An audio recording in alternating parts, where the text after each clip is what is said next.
Porque los profesionales de seguridad e higiene actúan para prevenir, ¿no? Accidentes, para procurar la seguridad de no solamente de los trabajadores, sino de quienes asistan a determinados lugares. Para eso se estudia, para eso se preparan. Ahora, ¿qué pasa cuando suceden cosas fuera de lo esperado y de lo planificado? Como, por supuesto, un tema que es protagonista, lamentablemente, por estos días, que es la catástrofe en Venezuela, ¿no? Donde algo de la naturaleza viene a irrumpir, viene a desconfigurar, y ahí ya no se puede hacer nada más que actuar post-catástrofe, ¿no? ¿Y qué se puede hacer desde la seguridad e higiene, desde esos conocimientos? Tal cual. Bueno, en este tipo de eventos, la verdad que llega un momento que no sabes por dónde empezar, pero por suerte hay organizaciones que están para eso, ¿no? Para organizar, para coordinar, para gestionar todo lo que es la respuesta inmediata y segura. En este caso, bueno, en las catástrofes de terremotos, hay organizaciones como INSARAC, que está manejada por Naciones Unidas. Esta es una organización que, digamos, estandariza, organiza, gestiona todo lo que es la respuesta de todos los grupos de rescate que puede llegar a haber en todos los países, para que todos hablen el mismo idioma, ¿no? Tengan el mismo código, la misma forma de trabajar. Después de lo que fue el terremoto de México 85 y lo de Armenia en el 88, bueno, esta gente aprendió mucho, se especializó mucho y, bueno, como iniciativa empujaron mucho para que se logre esto, y hoy en día se trabaja de esa forma. Entonces pueden ir rescatistas, grupos USAR que se le denomina, que son búsqueda de rescate urbano, y llegan a un lugar y están todos preparados y pueden trabajar todo en conjunto, más allá del idioma, saben qué es lo que tienen que hacer, porque todos manejan la misma normativa, ¿no? Tanto como para lo que es el trabajo, la logística, la parte administrativa, ya está todo organizado de tal forma de que se puedan movilizar de forma segura y que puedan trabajar de forma segura. ¿Qué es lo primero que se evalúa ante una catástrofe, ¿no? Antes de llegar, ¿qué se evalúa? ¿Qué se pone sobre la mesa para que estén todos, digamos, de acuerdo? En el lugar, en la zona, lo primero que se evalúa es por zona en una catástrofe como esta. Se evalúa la zona. Y de acuerdo a esa evaluación se sectoriza esa zona, ¿no? Por letras. Zona A, zona B, zona C. Y bueno, de ahí se evalúa las dimensiones de esta destrucción, de esta catástrofe. Después esas zonas se van sectorizando, está bien, por sitios de trabajo. Esos sitios de trabajo es donde van a realizar la parte operativa las brigadas USA. Se activa la emergencia, el lugar, la localidad, el país tiene que decretar la emergencia y tiene que solicitar ayuda. Si no está ese paso burocrático, no... Tiene mucho que ver la parte política en esto también. No pueden mandar de otro país porque tienen ganas de colaborar, sino que necesitan, se coordina. Es un trabajo coordinado. Se pide, se solicita, se trabaja mucho en conjunto la parte política de cada país para poder articular esas brigadas y que lleguen a tiempo. Y hay distintos tipos de brigadas USAR. La INSARAC lo que marca es eso también, ¿no? Niveles de brigadas USAR. Hay niveles livianos, medianos, pesados. Y, por ejemplo, en Argentina nosotros tenemos livianos y medianos. Argentina sinceramente está muy bien armada, muy bien armada. Nosotros tenemos, si mal no recuerdo, 4 brigadas USAR certificadas por INSARAC, Córdoba, una Federación 2 de Junio, una brigada Puma y ¿Y son suficientes? En realidad son las que están certificadas. Okay. También son las que están certificadas y son las que viajaron a Venezuela. El BEFAR de Policía Federal. Y la verdad que yo conozco unos cuantos de esos chicos y laburan y tienen mucha experiencia y tienen muchas especializaciones. Pero no solamente ellos saben y están preparados. Hay mucha gente, en lo personal he hecho cursos también, mucha gente, muchos bomberos que también han hecho cursos dentro y fuera del país y se han preparado, pero no estamos certificados. Internamente, la verdad que Argentina tiene mucha gente preparada, mucha especialización. En ese sentido trabajamos muy bien y en conjunto, también con todas las organizaciones. ¿Y cómo se prepara o se especializa uno? ¿Hay cursos? ¿Hay que estudiar alguna carrera? ¿Cómo es? En realidad, bueno, en mi caso yo soy bombero, son cosas que no, por ahí cosas que no conté. Vas ¿no? complementando, sí, obvio. Sí. De hecho, el bombero elige la carrera de higiene y seguridad. La mayoría de los bomberos elige la carrera de higiene y seguridad. Soy bombero hace 30 años, soy bombero de Morón, profe también, y coordino junto con Pablo la parte de seguridad del centro de seguridad. Y bueno, me motiva eso, la parte de la emergencia, y vos vas haciendo cursos, especializaciones, y hay una especialización que es para ese tipo de trabajo, para búsqueda y rescate urbana. Son cursos largos, teóricos prácticos, tenés que entrenar, o sea, bueno, nada, no lo puede hacer cualquiera, ¿está bien? Tenés que estar dentro de una organización.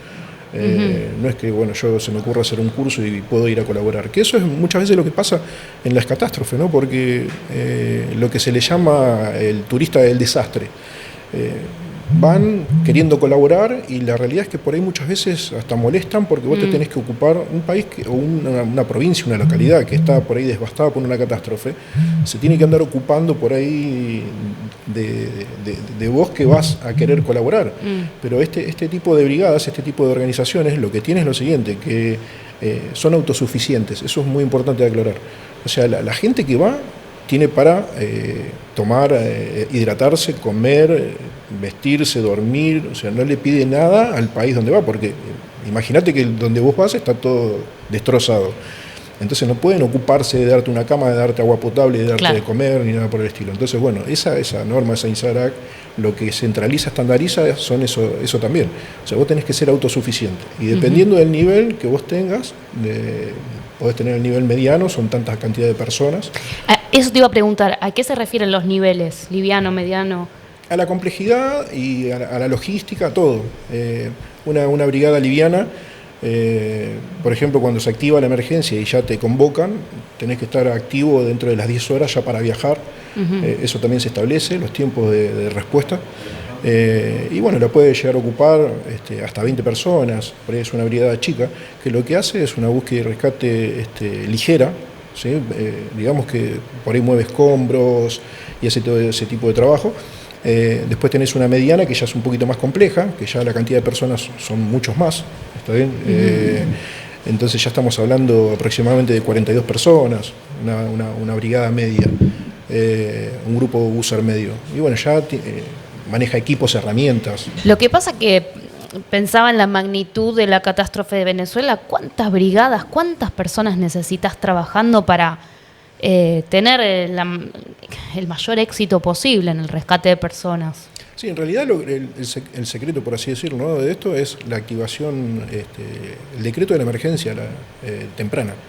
Mientras más rápido se decrete la emergencia y se pida colaboración, imagínate que se tiene que trasladar todo eso.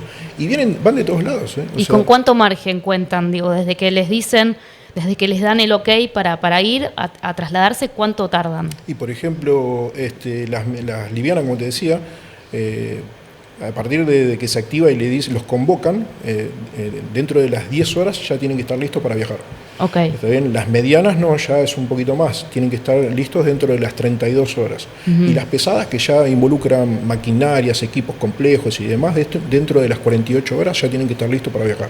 Pero bueno, las pesadas estamos hablando de arriba de 60 personas.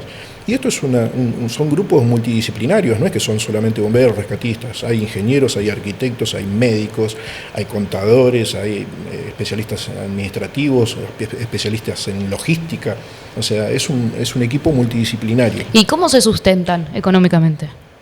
Bueno, a través de los nucleares, a través del Estado. El Estado es el que los mueve. En este caso, bueno, en Argentina hay estos organismos que están certificados y ellos son los que van. Bueno, cuando pasó en Chile, que estamos acá cerca también, muchos han ido para Chile también sin que hayan sido convocados por su cuenta. Pero tiene esa problemática. Que si vos llegas allá y no tenés cómo sustentarte, no tenés cómo comer, no tenés dónde tomar, dónde dormir, terminás siendo un problema y nadie se ocupa de vos. no estás dentro del plantel, o sea, no te tienen en cuenta, no sabemos si quedaste atrapado, si saliste, si entraste, todo ese tipo de cuestiones, pasás a ser parte del problema y no de la solución. Claro. Por eso se maneja de esa forma. Sí. Perdón, te hago una consulta, Ale. Desde el lado de vista justamente de ATS, análisis de riesgos, evaluaciones de riesgos y demás, ustedes como rescatistas llegan al lugar y ¿qué es lo que hacen? Porque obviamente se están exponiendo a un riesgo, tienen que hacer una evaluación por lo menos rápida, 360, algo del lugar en donde están, como para arrancar las movidas, ¿no? Tal cual, tal cual. Bueno, eso se centraliza, hay un comando también, un sistema de comando incidente, donde hay un grupo de personas que en el lugar determinan las zonas, los sitios donde se van a trabajar, donde se van a buscar, hay una coordinación entre todos los grupos de trabajo, y hay evaluaciones zonales, hay evaluaciones del sitio de trabajo también, para ver cómo está la estructura, qué es lo que se puede hacer, ¿no? Si hay víctimas, no hay víctimas, si se puede ingresar, no se puede ingresar, ese tipo de evaluaciones. Es importante, teniendo en cuenta también de que, bueno, acá escapa de lo que es el trabajo común y corriente, que vos llegás a una fábrica, una empresa, ¿viste? Y decís, bueno, hago un análisis de trabajo. ¿Qué riesgos tengo? Tengo este, tengo aquello, tengo el otro. Acá tenés riesgo de derrumbe, pero hay muchos riesgos que son inesperados. O sea, podés llegar a tener productos químicos, riesgo biológico desde ya, porque entendemos de que las aguas ya están contaminadas, bueno, todo lo que es la parte de manejo de cadáveres, eso es muy importante. Y la descontaminación de la gente que va a hacer el trabajo, o sea, todo ese tipo de cosas hay que tener en cuenta y está dentro de esa evaluación. Perfecto. Sumamos a la mesa, muchísimas gracias por venir, bienvenido. Él es Obiel Siraú Núñez, licenciado en Administración de Desastres y magíster en Desarrollo Sustentable. Es además especialista en el monitoreo y evaluación de políticas públicas, así como en la gestión del riesgo de desastres y protección social, con un agregado de que además es venezolano, ¿no? Sí, bueno. Así que conoces de pe a pa, digamos, todo lo que está ocurriendo, cómo se está manejando, qué políticas deberían llevarse a cabo, ¿no? Tal cual, tal cual. De hecho, bueno, muchas gracias por la invitación, es un gusto. Efectivamente, bueno, ha sido un recorrido largo profesionalmente, tal cual como lo has descrito, y sí, efectivamente con respecto a esta semana que ha sido bastante choqueante, porque es un desastre que no tiene de alguna manera punto de comparación, sumamente complejo, sumamente conflictivo, todo ese proceso de dar respuesta y de ir pensando mientras se da respuesta a la reconstrucción. Y bueno, desde ese punto de vista he estado también monitoreando con mis redes, con mis grupos de compañeros, administradores de desastres también, justamente todo lo que implica las medidas de emergencia, el decreto de emergencia que enseguida se ejecutó, o sea, se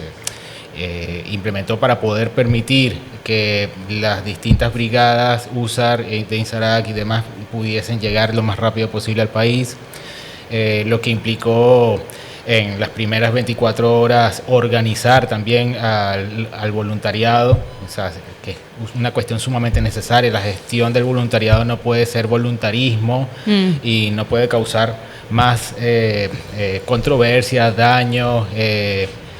Debería justamente ser parte de la solución, y para que sea así requiere organización, y esa organización tiene que pensarse también previamente, y no siempre es así.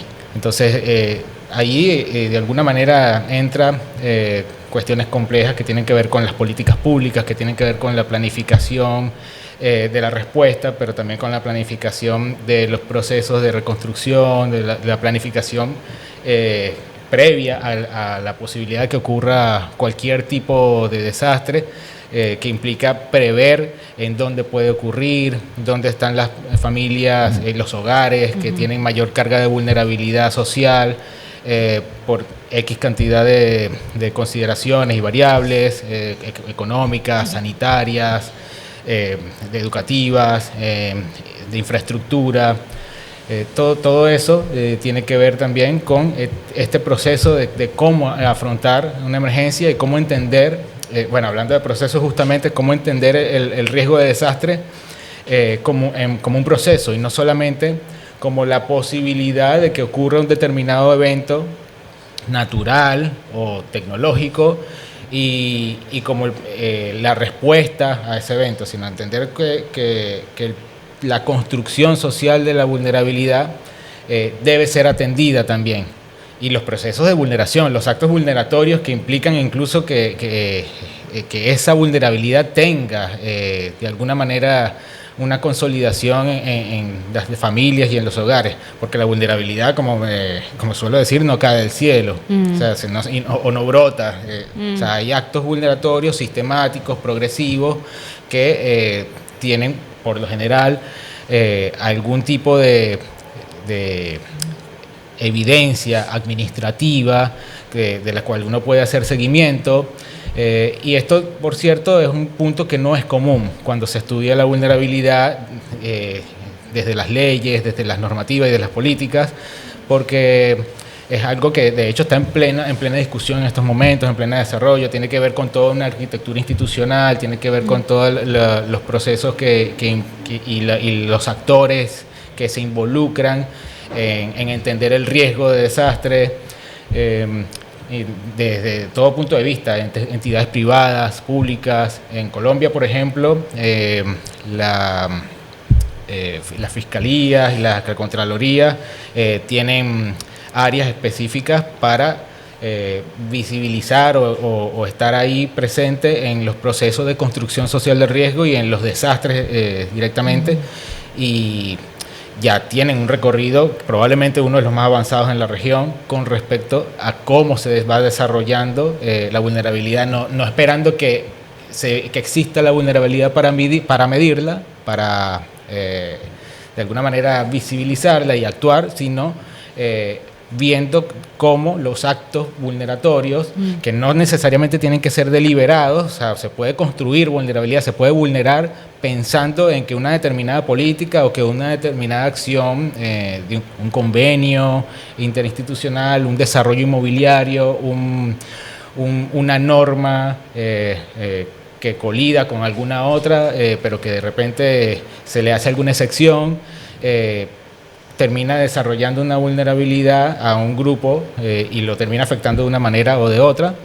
Y a eso es que se dedica. Entonces, todas esas cosas es a lo que nos dedicamos un poco los administradores de desastres.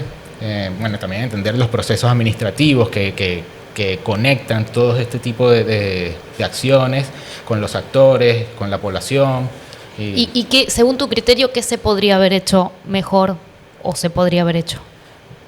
Hay muchas cosas que siempre se pueden haber hecho mejor en todo desastre.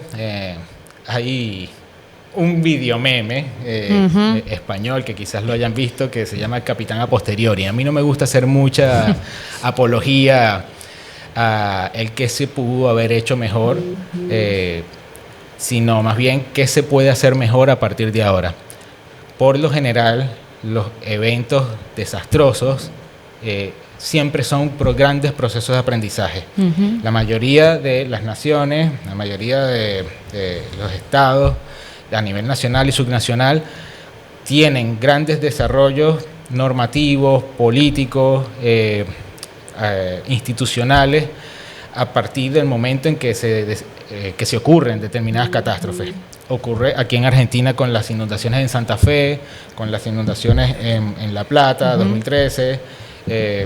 Ha ocurrido en casi todos los países de Latinoamérica con cada sismo, que se han comenzado a desarrollar nuevas normas de sismo resistencia y con cada sismo se actualiza. Entonces, desde ese punto de vista, creo que hay que entender que lo que se puede hacer de aquí en más es confirmar seguramente cuestiones que ya se venían hablando, en el caso de Venezuela, en este sismo que ha hecho una zona de desastre bastante brutal, si se quiere, en La Guaira. Bueno, que el ordenamiento territorial de ese estado, que así se denominan en Venezuela estados, como equivalente a las provincias en Argentina, tiene que ser visto nuevamente. Y hay que ver también cómo se va a organizar la urbanización y qué debe tener esa urbanización. Si es necesario sostenerla con la densidad que estaba ya progresando en ese estado, o si hay que colocar límites, si hay que hacer algún tipo de distribución territorial y político-territorial distinta también, porque es un estado que básicamente tiene un solo municipio.